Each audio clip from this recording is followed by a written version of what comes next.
I arranged for dinner right next to my husband's table, with his mistress, who had just claimed to be out of town for a business trip. I shocked them both when I brought in the man they least expected. Hello, dear listeners. May we all be blessed with good health. Before we continue the story, please help this channel grow by liking, subscribing, and commenting on where you are listening from. If you're ready, let's begin the story. I never thought my feet would step into the same restaurant again. A place I once thought was only suitable for people on my husband's level. But tonight, I didn't come as his partner. I came as someone testing their own courage.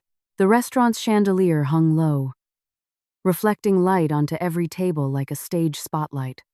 Soft music played faintly, and the scent of grilled steak spread thinly. Everything seemed normal until my eyes locked onto table 11. There he was, just as I suspected. David, sitting with Felicia. They were laughing. A laugh that was too free, too light for someone who claimed to be on a business trip out of state and couldn't be disturbed unless it was an emergency. I stood for a few seconds, letting my gaze sweep over both of their expressions. David, leaning in. Felicia, playing with the end of her hair while flashing a thin, triumphant smile. The kind of smile someone wears when they believe they have successfully taken something that wasn't theirs. I took a slow breath, concealing the turmoil in my chest with the flattest expression I could muster. No wavering tonight. A server approached me. Mrs. Amelia Stone, table 12 is ready. I nodded and followed her. Table 12 was less than 3 feet from their table. Close enough to hear whispers, close enough to see their expressions change instantly if something happened. I sat down, smoothing the simple dress I hadn't worn in ages, a dress I once never touched because I rarely frequented places like this. Ironic, yes. Tonight, I wore it just to watch my husband show off another woman. The server placed the menu in front of me. I hadn't opened it when a very familiar voice drifted from the left. Huh? That small chuckle. Crazy. I must be hallucinating. Wow, that looked just like your wife, sir. Felicia said softly, deliberately loud enough for me to hear. Oh, don't start that again, David replied with a small sigh. Amelia wouldn't be caught dead in a place like this. You know how she is. The sentence hung, but the meaning was clear. A simple woman unworthy of a fancy restaurant. As if that wasn't enough, she added quietly. Besides, she's probably busy taking care of trivial things at home. The words stung, but they didn't make me waver. They sharpened my focus. I leaned back, pretending not to hear, even though every word felt like a small piece of glass I was carefully putting back together. The reason I was sitting here? My phone vibrated on the table. A text. I'm in the parking lot. Table 12. I stared at the screen for a few seconds, feeling a cold electric current flow from my neck to my fingertips. The sender's name didn't show because I had intentionally saved the number without a contact, just the digits. But I knew exactly who it was. Ryan Alexander, a man my husband thought was just a legend in the company structure. The man David proudly talked about at home. If I could impress Alexander, my career would explode. Man, he's the ultimate boss. Someone at my level could never meet him in person. And tonight, the man he worshipped would be sitting at his wife's table. I hadn't replied when a shadow entered the restaurant. From my angle, I saw the server, who had been moving casually, suddenly stand straight. The restaurant manager rushed to the front door with a formality I rarely saw. From the next table, Felicia leaned in. Her voice was dismissive, yet nervous. Hey, isn't that David turned? His face changed. His eyes widened. His mouth opened slightly without a sound. He almost stood up in shock. I just watched the entrance silently. The man stepped in with calm.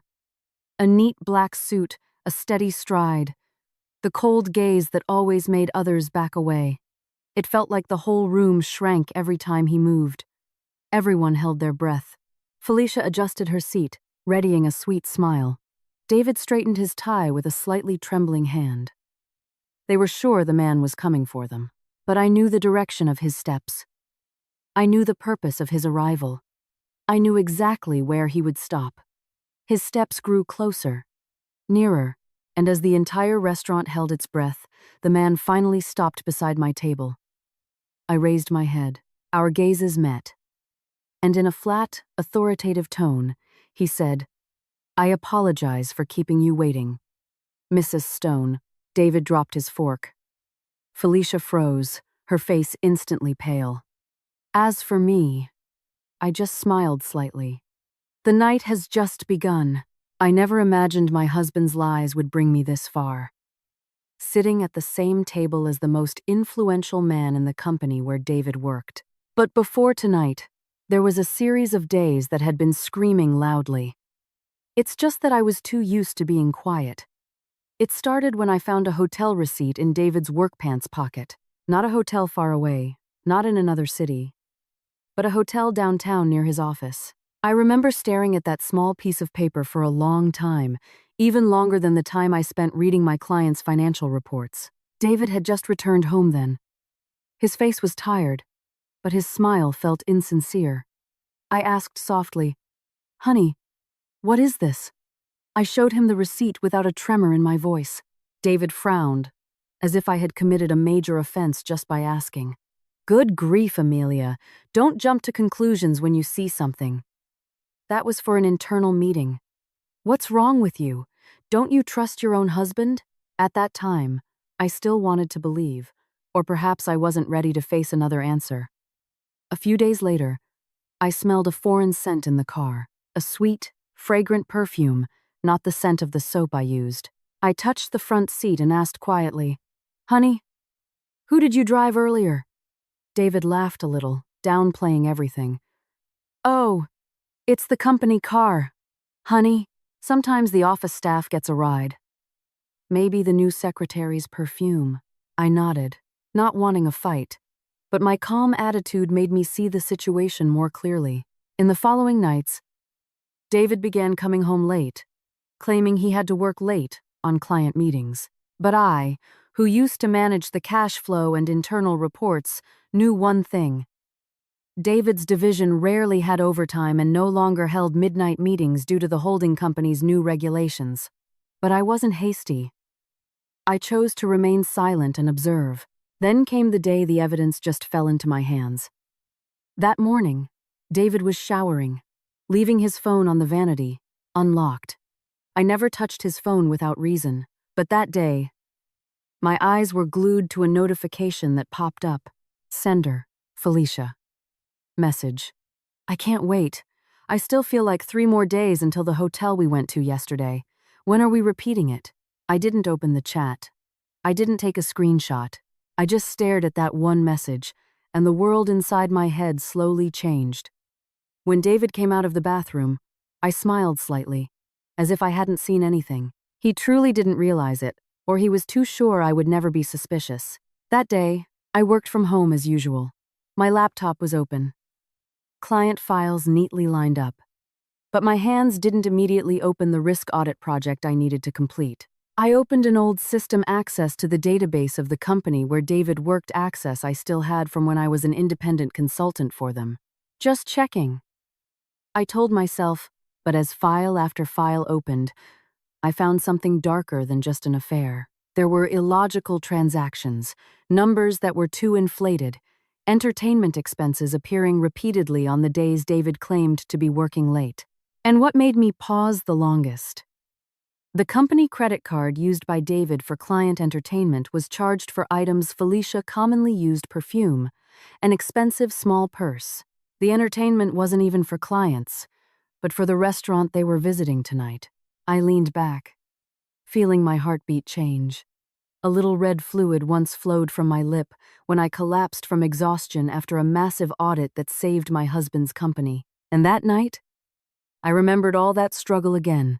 I once helped that company pass a multi-million-dollar tax sanction, and my husband was using company facilities to finance his affair. There is a limit to silence. And that night, the limit fell. I opened a new email and typed the most neutral sentences I could manage. Mr. R. Alexander, I have found indications of fund leakage in Branch X, involving irregular transactions between entertainment expenses and corporate card usage. If you require clarification, I am available to explain in person. There were no personal complaints, no venting as a hurt wife, purely a professional report. My fingers hesitated before hitting send, but once sent, I felt like I had just typed the biggest surprise of my life. I didn't expect a quick reply. A man of his stature usually doesn't respond to messages from outsiders. But 2 hours later, my laptop chimed. A reply arrived. I am interested in seeing the data. Can we schedule a meeting? The world that felt cramped suddenly widened like a book page ready to be turned. That night, I sat for a long time in my room, staring at that email. It felt like someone had turned on a light in a dark room I had forced myself to live in. I opened the secret storage folder where I kept the reports I had compiled to help David's company survive. My old analyses, recommendations, transaction patterns, everything. I didn't know if this action would change my life. I only knew one thing. If David felt he was too high for me to reach all this time, he had never seen who was actually standing beside me now. The next morning, Ryan Alexander confirmed the time and place for the meeting. His last sentence made me close my laptop, my palms suddenly sweating. I value your integrity. If the evidence you hold is true, I will come myself. From that day on, tonight's plan began to form. Not rushed, not loud, just one small step, and then another, until I was sitting in this restaurant at table 12. And now, seeing David and Felicia getting nervous because the powerful man stopped beside my table, I realized one thing. The sequence of bitter days was the path to a stage they never imagined. I stared at David's face without turning my head. He was still stunned, unable to believe the man chose to approach me, and in that instant, I knew our lives had officially moved in different directions he could never take back. I always believed that numbers never lie. They might be silent, but when put together, they speak louder than anyone else. And those numbers are what finally brought me to a table at this restaurant tonight. Not tears, not anger, but neatly aligned figures and files David never imagined I could still access. It all started from the legacy data folder of David's company. The access, which should have been closed, was still open because I had helped with a major audit 3 years ago. Many people didn't know, but that audit nearly cost the company hundreds of millions in fines. I was the one who reconstructed all the tax reports. I was the one who reconciled the double expenditures. I was the one who mapped out the internal risks and saved them from collapse. But my name was never listed anywhere. That was my own choice. I thought preserving the David's family name was more important than recognition. It's laughable now, thinking about the night I smelled that foreign perfume in the car. I opened my laptop as soon as I got home. I just wanted to confirm something. Just to see if my suspicion was just a bad thought or if there was stronger evidence. I opened file after file, like opening small, interconnected doors. First, I looked at entertainment expenses. The amount had jumped drastically in the last 3 months, while it was previously stable or even decreasing. Second, there was a date pattern. Major transactions occurred precisely on the days David claimed to have late-night meetings. Third, there was suspicious markup. Lunch expenses usually hovered around a certain figure, but the new figures suddenly jumped 2 to 3 times the amount with menus inconsistent with company standards. Then came the part that made my throat slowly tighten. The company credit card used under David's name had been used twice to purchase the exact same perfume whose scent I smelled in his car. I stared at the old screen. It felt like seeing an unspoken confession. I opened another report, a report from the branch where David was one of the decision-makers. There were invalid internal transactions. The receipts were faked, with a different font than the genuine ones. There were travel expense claims that exceeded the standard, but no travel reports existed. The more I dug, the more absurd and careless it all looked. David wasn't just betraying me as a husband. He was compromising the integrity of the company I had helped rebuild. I didn't cry. I didn't get mad. I wasn't hysterical. Instead, I felt a strangely calm clarity, like being in the eye of a windless storm. If he dared to lie about our marriage, that was my business. But if he stole from the company, that was the business of someone much bigger than me. I opened my email for the second time, typing slowly. Mr. Alexander, I have found a pattern of transactions potentially harming the holding company. I request your guidance. I am sending a few attachments as preliminary evidence. I checked one specific file. The report I compiled with Ryan Alexander when he was still in the Central Audit Division before he became CEO. I still remembered him. Sharp. No nonsense. Valuing truth above all else. Though we were never personally close, he knew my work. He knew I was keen at reading risks. He knew I wouldn't send a fake report. That's why. I took the risk. After hitting send, I looked out the window. The city lights flickered. For some reason, the night felt quieter than usual. 3 hours later, the reply came. 3 hours, and a CEO responded to an analysis email sent from the personal account of a woman his husband considered unimportant. His message was brief but impactful. I am interested in reviewing the data. A meeting is necessary. Tomorrow at 10 a.m. I closed the laptop slowly. I knew that decision would change everything. The meeting the next day was brief. The conference room at the holding company was cold, neat, and measured. Ryan Alexander sat across from me, looking at me as if assessing whether I was truly the person he remembered. The consultant who saved them from a massive tax fine years ago. He opened the file I brought, reviewing it as calmly as someone reading a children's book. Occasionally, he gave a small nod. Your analysis is excellent, he said without much inflection. Almost no one can read patterns like this. Do you know who is likely contaminating this branch? I knew the answer, but saying my husband's name in that room felt heavy.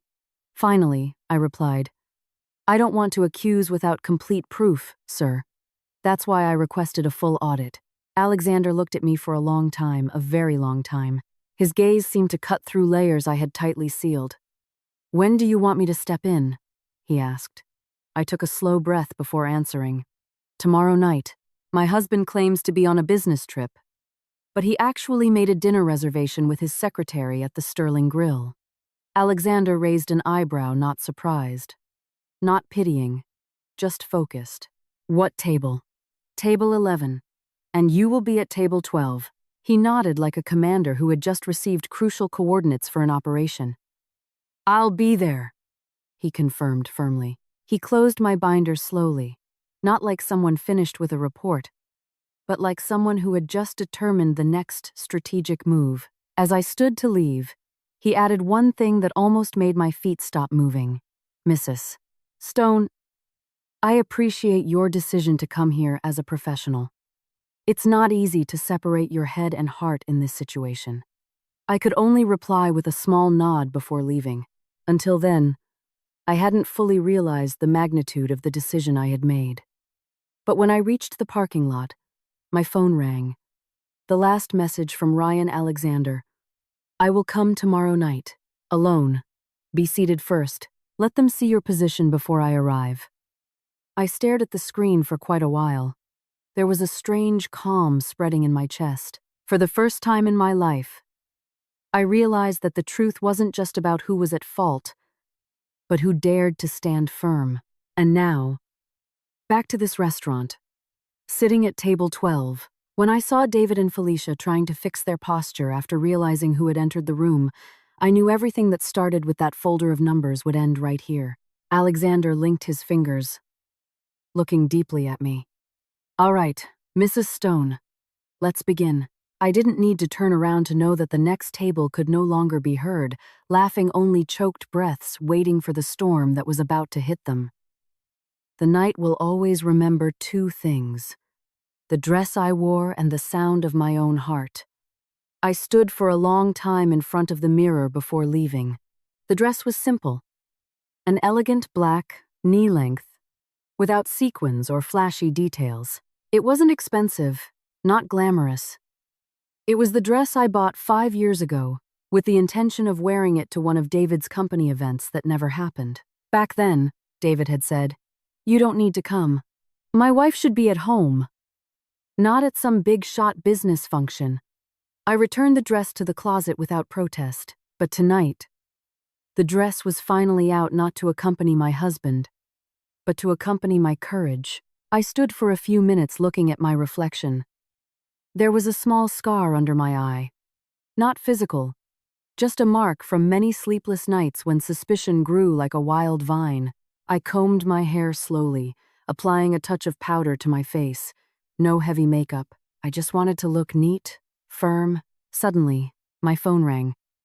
The name on the screen was Martha, my mother-in-law. I hesitated but pressed the green button.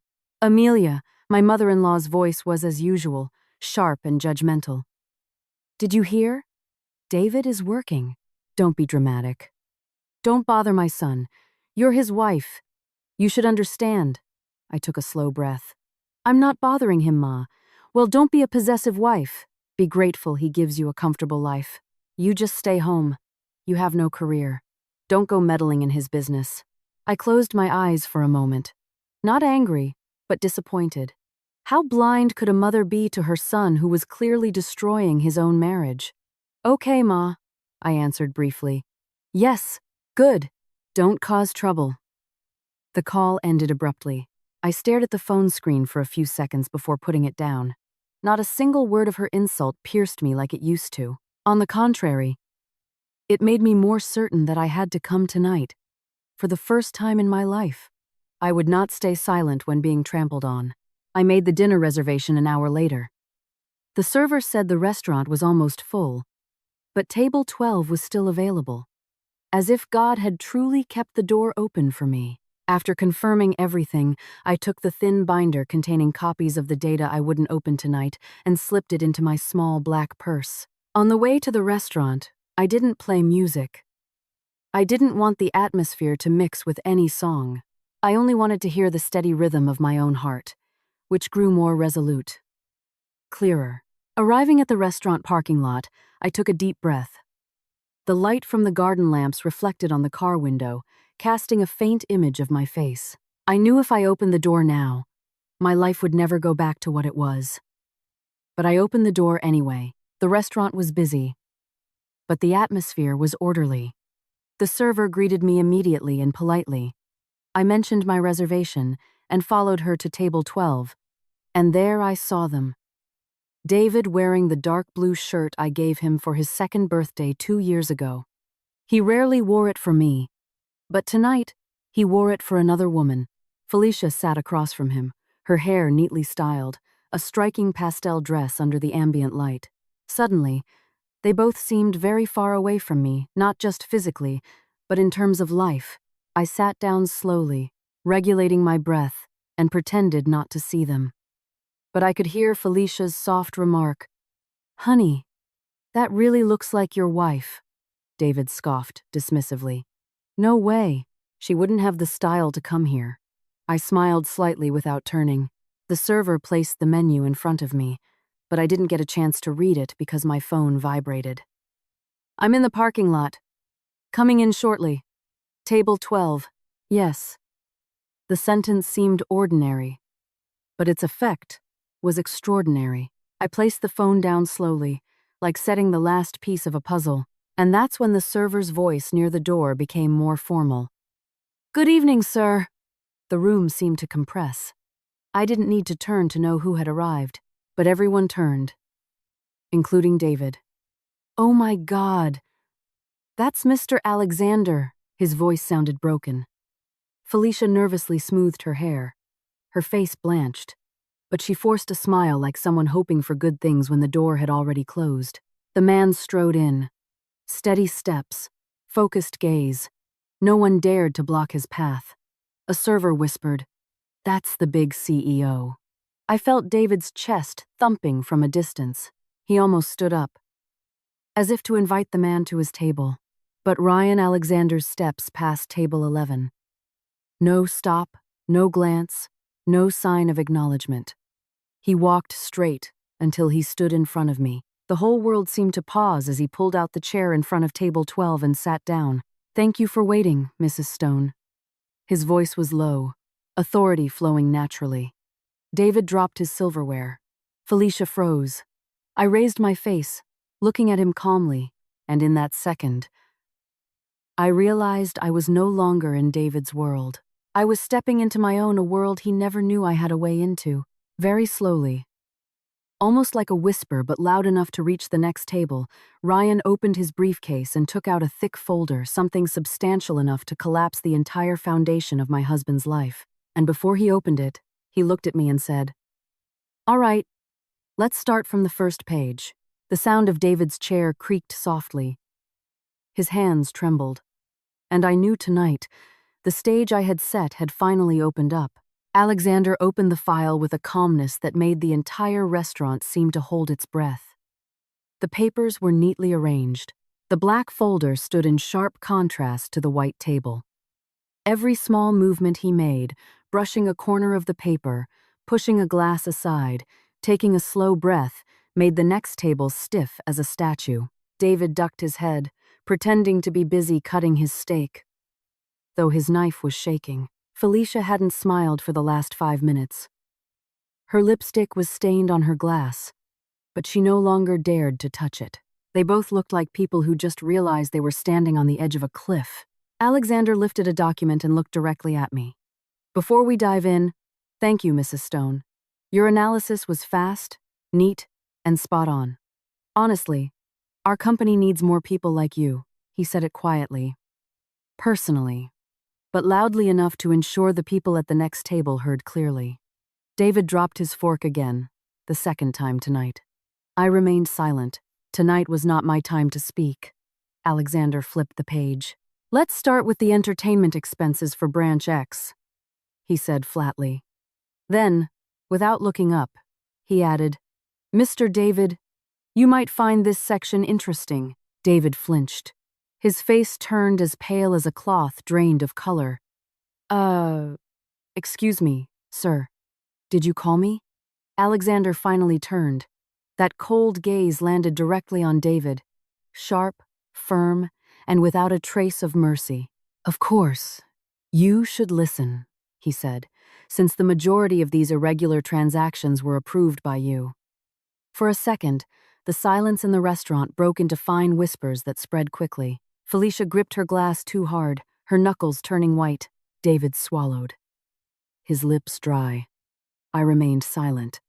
Tonight was not my time to speak. Alexander turned the page, displaying an expense chart. He tapped one figure with his fingertip.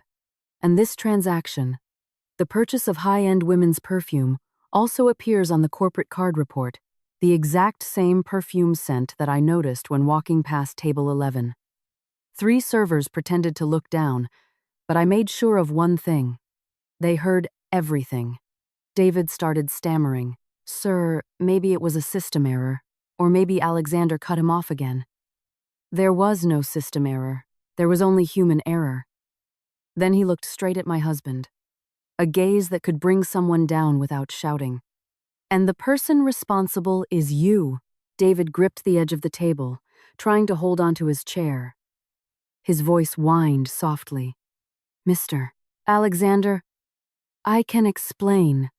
I don't need you to," Alexander interrupted. "You will have the right to explain tomorrow morning at the central office headquarters with the legal team." Felicia looked up, panicked. "Sir, excuse me, but Mr. David," as Alexander glanced at her for a second, just a second, but enough to make Felicia bite her lip and fall silent again. "I am not finished," he stated flatly. He opened the last page. "This is the recap from Mrs. Stone's analysis. She found a pattern that even our audit team missed, so please acknowledge her presence." He looked at me for a brief moment, not cold, not warm, just appreciative. I held my breath. For some reason, my whole body felt straighter. Alexander closed the folder, sliding his finger slowly across it, then said to David in a voice as gentle as a razor slicing glass, "Effective tonight. All your access is disabled, all authority revoked. Tomorrow morning, you will arrive as the person under investigation. If you fail to appear, we proceed with legal violation proceedings." The sound of a plate rattling came from the next table. Felicia covered her mouth, her shoulders rising and falling. David looked at me. His gaze was chaotic, panicked, pleading, and strangely, beneath all that, I saw something that had never appeared on his face before. The fear he had always assumed was mine alone. And before the night ended, before any word could be spoken again, Alexander added one sentence that completely drained the color from Felicia's face. "And if it is proven that you used company facilities for personal gain with a specific staff member, we will prosecute all legal consequences to the fullest extent." Felicia stiffened, like someone who had just lost the ground beneath her feet. I looked down at my dress, smoothing it slowly, as if this whole thing was just an ordinary conversation. But when I looked up, I saw something in David's eyes.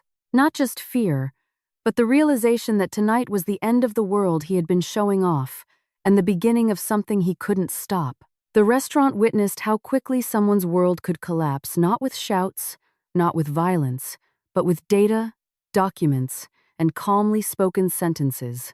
When Alexander closed the file, the entire room fell silent until I could hear the ticking of the clock on the wall. David stood up with difficulty, like someone who had just lost his spine. Felicia held the table so tightly her knuckles turned white. No more laughter. No more arrogance. No more games. We are higher than your wife. Only raw fear, untainted by masks. Alexander tidied his black folder, then glanced at a server standing nearby. "Please prepare some hot tea for myself and Mrs. Stone," he said briefly. The server flinched and immediately nodded. Everyone in the restaurant knew how valuable that request was. Even preparing tea for him was like preparing a royal meal. As the server walked away, Alexander clasped his hands on the table, leaning forward slightly. "Now," he said in a low but firm volume, "we get to the most interesting part." I felt the air thin. David swallowed so loudly it was audible. Alexander opened the last page, the page the man at the next table never wanted to hear. "Branch operational funds," he stated. David tensed, almost as if electrocuted. Alexander stared at him without blinking. "In the last 3 months, your branch operational funds increased by 27% without central approval, without supporting reports." David opened his mouth, then closed it again like a stranded fish. "Sir, we had many internal activities. We don't need to invent new stories." Alexander cut him off. His tone remained flat. "We have confirmed with all clients, all branches, and all divisions. There were no additional activities, no major meetings, no events." He tapped the document once. "What there is money going out." "Where to?" David's eyes bulged. His face started getting wet with sweat. I can explain, sir. I think I can." "Mr. David," Alexander said, his voice now softer. "When someone takes from the company, we call it negligence. But when someone takes repeatedly, we call it intentional." Felicia suddenly stood up. Her chair screeched loudly. "Sir, Mr. David is a good man. He never—" All heads turned, including Alexander's. With just one cold glare, Felicia immediately sat back down, her body trembling. "Miss Morgani," he said, his voice smooth but full of threat. "We will be requesting your statement tomorrow, as several transactions are also linked to your staff ID number." Felicia's mouth formed a small circle.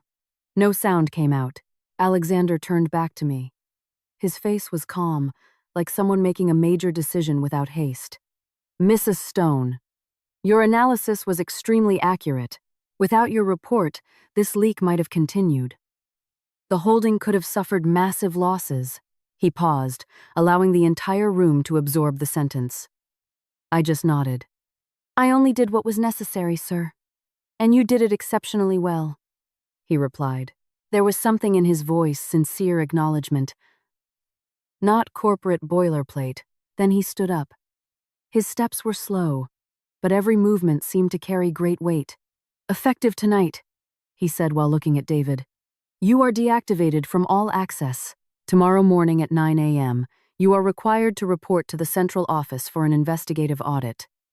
Failure to appear will result in legal violation processing." David looked like someone who had just fallen from a great height. Finally, he said in a broken voice. Mr. Alexander, I beg you, don't do this in public. Alexander tilted his head slightly. If you didn't want to be seen like this by the public. He paused. A faint, very faint smile appeared on his lips. You shouldn't have stolen behind the public's back. David lowered his head. His face lost all color. His voice cracked. Amelia, please! It was the first time he called me with the voice of someone drowning. I looked at him. No tears. No shouting. Instead, a small sadness emerged. Sadness? Because I finally accepted that the man I had once helped so much was not the man I thought he was. Before I could respond, Alexander turned to me. I will contact you tomorrow morning. There are other things I wish to discuss. There was a faint vibration in his tone, not personal, but clearly respectful. He then looked at David one last time. I hope you learned something tonight. Then he walked away.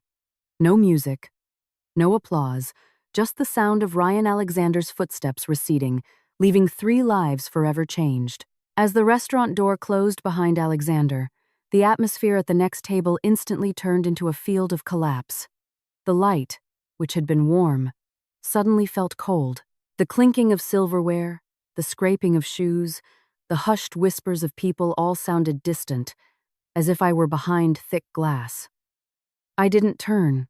I didn't need to. I could feel the panic radiating from their fingertips. Felicia broke first. Not with loud sobs, but with ragged breaths and trembling shoulders. The sound escaping her mouth was like dry wind forced into words. Honey, what are we going to do? What are we going to do? David wiped his face. His hair was messy, like he'd been pulled from a nightmare. We. His voice was hoarse. This isn't we. This is all because of you, Liz. All because you used the company card to Felicia shrieked softly. Me? What about you using it on? David snapped, his voice loud enough to make 2 tables look over. I lost my position, Felicia. The position I built over years. Everything is ruined. I closed my eyes for a moment. A small part of me remembered the past, when David was still gentle, still polite, still respectful, when he came to me with a weary face and a heart full of dreams, wanting to go back to college. When I paid for it silently from my own savings, the mother-in-law's words echoed in my head. You contribute nothing. Irony always finds a way to surface at certain moments. At the next table, Felicia was near hysteria. Honey, I could get in trouble. I could be fired. You think I won't be? David shot back in a low voice full of raw anger. I don't know who started it, but their chairs scraped violently.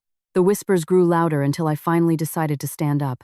Not to stop them, not to look back, but because I suddenly realized I didn't need to be here any longer. My part was done. I picked up my small purse. As I stood, my chair moved slightly, and like a domino effect, David turned his head. The man to whom I had given my entire young adulthood now looked like someone who had just woken up from a long, dark dream. His eyes were red, his jaw tight, his voice cracked. Hey, wait, don't go yet. I looked at him slowly. I didn't hate him strangely, no. I just didn't recognize him anymore. Honey, go home, I said softly, not sharply, not mockingly. Tomorrow, you'll need your strength for the audit. The sentence was like a knife that didn't sting on entry but felt warm on withdrawal. David covered his face with both hands. Felicia looked at me, her eyes swollen whether with anger, shame, or fear. I didn't care. I walked out of the restaurant. The air touched my skin. Colder, but somehow, it felt freer. However, this chapter didn't end at the restaurant. A major chapter was yet to unfold. Coming home that night was like facing ruins that were still standing. The living room lights were bright, and someone was waiting for me there. Martha, the mother-in-law. I had called Mom for years. The mother-in-law whose hospital bills I had paid. The mother-in-law who had tearfully begged me to send money for her kitchen renovation. And the mother-in-law who then told her relatives that I was living off them. She stood as soon as she saw me. Her face was crimson. Amelia Stone, what have you done? You destroyed my son's career. You reported him to his boss. You're looking for a promotion, aren't you? I closed the door slowly. Not surprised. Ma, calm down. Calm down. You reported it to his boss, Ma. I raised my hand slowly. Ma, I only reported fraud. What fraud? David is a good man. He works hard. You ungrateful wife. One low, calm, but firm word. For the first time, Martha fell silent, perhaps because I had never raised my voice before. I took a breath. Mister, David lost his position not because of me, but because of his own actions. But you reported it, she shrieked. I looked straight into her eyes, not lowering my gaze as I usually did. If I wanted to destroy his life, Ma, I could have done it long ago. When I found out he was cheating, when I saw the hotel receipt, when I saw his texts, but I stayed silent. I gave him a chance to realize it on his own. Martha's face contorted, and I continued slowly, every word carrying the weight I had held back for years. And if we're talking about destroying a life, I have spent years helping to build Mr. David's. I paid for his college, I paid for his courses, I tidied up his company reports. I helped pay off your debts, Ma. Martha's eyes widened. Nonsense. I took out my phone, showing transfer proof one by one. Martha took half a step back, her face crumpled for a moment. She stammered. Your brother. Your brother. My voice softened. I am not your enemy, Ma. But I will no longer stay silent when I am blamed for someone else's actions. Martha couldn't answer. She just stood there, trembling, like someone who had just witnessed the edifice built on their arrogance crumble before their eyes. I walked past her, went into the room, grabbed the small black folder containing personal documents, and came back out. Martha grabbed my arm, panicking. Where are you going? You can't leave my son's house. You are his wife. I looked at her gently, a gentleness that slapped harder than anger. Ma, since when has this house been my home? She fell silent.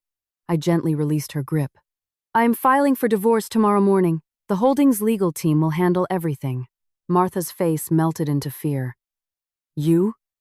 Are you serious? Very.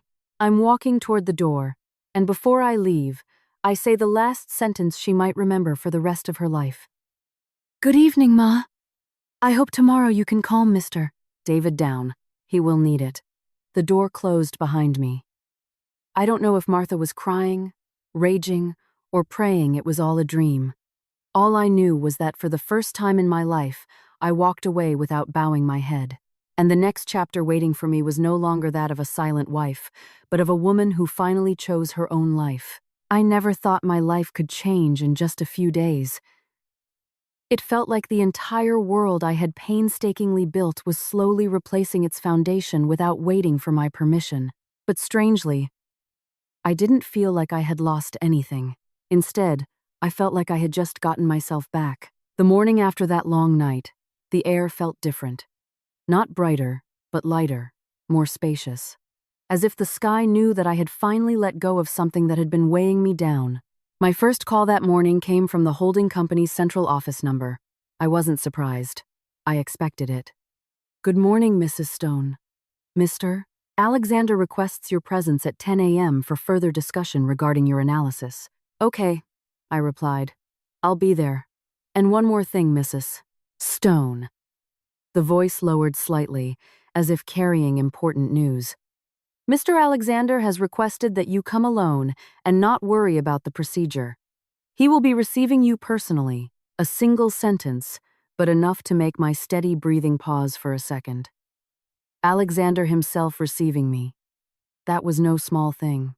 The Holdings central building towered, its thick glass reflecting the sky.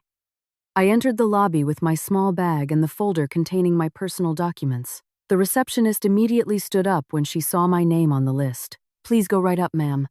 Mr. Alexander is waiting in his office. It was quieter than I had imagined. Not much decoration, just a large wooden desk, minimalist black shelving, and a huge window overlooking the entire city. Behind the desk, Alexander stood looking at reports. He turned when I entered, and I immediately caught one thing. His gaze was warmer than it was at the restaurant. "Please have a seat," he said, closing the folder. I sat down, keeping my posture straight even though my heart was beating faster than usual. Alexander crossed his arms. "I want to discuss two things." He held up two fingers. "The first is the audit." I nodded. "The internal team went in this morning. And just as you suspected, Branch X has a larger leak than you anticipated. Not just irregular transactions, there are fund transfers to third-party accounts." I didn't blink. "Third-party accounts?" He pointed to the laptop screen. "The name matches the ID for Felicia Morgan." I took a slow breath. A small part of me wasn't surprised but was still hurt. Alexander shifted his seating position. "There's a possibility David was directly involved." I nodded slightly. "I understand, sir." He looked at me for a few seconds long, but not judgmental. More like ensuring I wasn't faltering. "We will proceed with legal action," he said flatly. "You don't need to be involved. The legal team is handling everything." A soft relief flowed through my chest. No need for a long trial. No need to see their faces in the examination room. Alexander added, "If you wish to avoid contact with them, I can facilitate a full legal protection team." I smiled slightly. "Thank you, sir. But I'm fine." His expression changed slightly. There was something there I had never seen before, not professional respect, but something more personal. Warmer. He continued to the second point. "The company." I tensed slightly. "I want to offer you the position of lead consultant. Not just for Branch X, but for the entire holding. You will be given full access, your own team, and complete freedom to determine the audit methods." I stared at him for a long time. "I can't believe it, sir. That offer is too significant." Alexander shook his head. "No, it is commensurate with your ability, with what you have already done." I was silent for a moment. Most of my life, my contributions were deemed invisible, unimportant, just an extension of my husband's work. Now, for the first time, someone saw me as the center of my own expertise. "I accept," I finally answered. A faint smile appeared at the corner of Alexander's lips. Subtle. But that afternoon, I went to the law firm appointed by the holding. Minimalist office, white walls, the scent of coffee. The young lawyer looked at me with respect. "We are ready to handle your divorce, Mrs. Stone," he said. "You don't need to meet Mr. David. We will send all correspondence officially." "Thank you," I answered softly. He slid over the file containing the divorce papers. "The assets remain in your name. The mother-in-law's house is in the documents. The purchase came from your account. We will submit proof." I said nothing, just staring at the file. Half my heart felt sad not for losing David, but because the long journey I had built with love turned out to be one I was rowing alone. "Does the mother wish to write a reason for the divorce?" the lawyer asked. I shook my head slowly. "Just right. Incompatibility of life values." He nodded, understanding it better than words could convey. Moving out of my in-laws' house was another soothing chapter. I didn't take many things, just clothes, important documents, my work binder, and one small photo from the past. I left the rest behind. Like a past I didn't want to carry anymore. The new apartment I paid the deposit for that morning felt like a vast blank page. White walls, large windows, new air that held no one's history. That night, I sat on the sofa looking at the city lights. And somehow, I didn't feel alone. There was a new peace I had never felt before. Then my phone buzzed. Ryan Alexander. A short, simple, firm message. "Congratulations on today's decision. If you don't mind, I'd like to take you to dinner.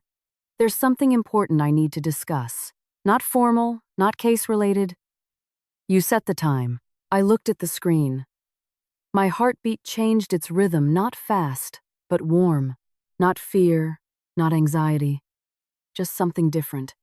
And without thinking, my fingers typed, "Okay, sir. Tomorrow night. The restaurant from the other night. My eyes closed slowly. For the first time in years, I felt the road ahead was no longer foggy, and someone was suddenly walking on the other side of that road. The restaurant felt different tonight, not because the lights had changed, not because the music was softer, not because the service was friendlier, but because I was back in the same place as a woman who had changed. Before, I walked in with a broken heart and trembling breath. Before, I sat at table 12 burdened with secrets, pain, and the roar of fear, mixed with hidden courage.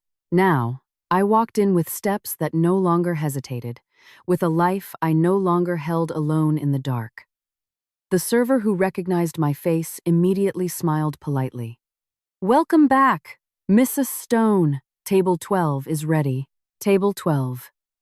The table that witnessed everything that collapsed and everything that rose. I sat down, smoothing the surface of the table that once made my hands shake. Now, it just felt flat. Ordinary, no longer a stage for fear, but a place where I ended an old chapter of my life. 10 minutes passed before someone approached. Ryan Alexander arrived without excessive fanfare. No dramatic spotlight like that other night. No servers lining up in deference. No steps that shattered the restaurant's quiet. Tonight, he came as himself, and I sat here as myself. "The city looks brighter than usual this afternoon," he said as he pulled out a chair. His voice was low yet full of a calmness that somehow filled the empty space in my chest. "Perhaps the sky knows I needed that," I replied softly. He smiled a little, a smile I once only saw as a thin line, but now appeared a bit more human. For a few seconds, we sat in silence, not an awkward silence, but the silence of two people who no longer needed to hunt for words to explain what they had been through. "Are you settling into your new place?" Alexander asked. I nodded, more comfortable than I imagined. "That's good." He looked at me as if ensuring my answer was honest, that I was truly fine. And I was. "We have completed the internal process," he then said. "The full audit confirmed serious violations. Both David and Felicia will face legal consequences. You don't need to be present unless you wish to." "I don't want any further involvement," I replied softly. "I just want to move forward." Alexander nodded slowly, as if those words earned my deeper respect. "A wise decision," he commented. That evening proceeded without tension, without explosions, without veiled threats. Like the night before, we talked about work, about the financial projects he was preparing, about the major audit he was entrusting to me. Not once did he mention my divorce directly. Not once did he touch upon the things that broke me. To him, I was not the scorned wife, not the wronged woman. I, in his eyes, was the analyst he respected, a professional he trusted, and of all the things that happened, that was the most healing. When we were halfway through our meal, he put down his fork and said in a lower tone than before, "Sarlia, I rarely say this, but allow me to ask one thing." I looked at him. "Please." He hesitated for a very brief moment, but I noticed it. A man as composed as him rarely hesitated. "What is the one thing you most want to do now that all this is over?" The question was simple, yet it felt like holding the door to my life and asking which direction I wanted to open. I looked out the restaurant window. The city lights glowed, cars sped by, the world moved on as usual. Even though my life had completely changed, "I want to choose myself," I answered softly. He was silent. But his silence wasn't empty. It was the silence of someone who understood. Then I added, "I want a life that is no longer defined by who looks down on me. A life not waiting for others' approval. A life I build not to prove anything, but because I finally know how to see myself." Alexander's eyes softened for a moment very subtly, almost imperceptibly, but I felt it. "And you have already started," he said. I smiled a smile born without coercion, without a mask, without pain. It felt light. As we walked out of the restaurant, the breeze gently touched my cheek, not cold, but welcoming. Alexander walked beside me, not ahead, not dictating my pace, just walking, side by side. When we reached my car door, he stopped and said, "Sarlia, From now on, whatever direction you choose in life, you will no longer walk with your head bowed. I froze. Just one sentence, but it was the sentence I had waited for my entire life, without ever realizing I was waiting for it. I took a slow breath and replied, "Thank you, sir. But this step isn't because of anyone else. It's because I learned to see myself correctly." Alexander smiled. "That's more incredible than anything the company can do." Before I got into my car, he added, "And if one day you need a dinner companion, not as a client or a boss, I will always accept that invitation." My heart didn't race. It didn't tremble. It wasn't swept away by emotion. It was just warm as someone finally finding another person who doesn't want to bind, but wants to accompany. "I'll keep that in mind," I replied softly. He nodded, turned, and walked toward his own car. I got into my car, closed the door, and allowed myself to smile for the first time since everything began. Driving home that night, I said to myself, I used to sit at a table that made me feel small. Now, I sit at a table that lets me see myself as I truly am, and that is finally enough.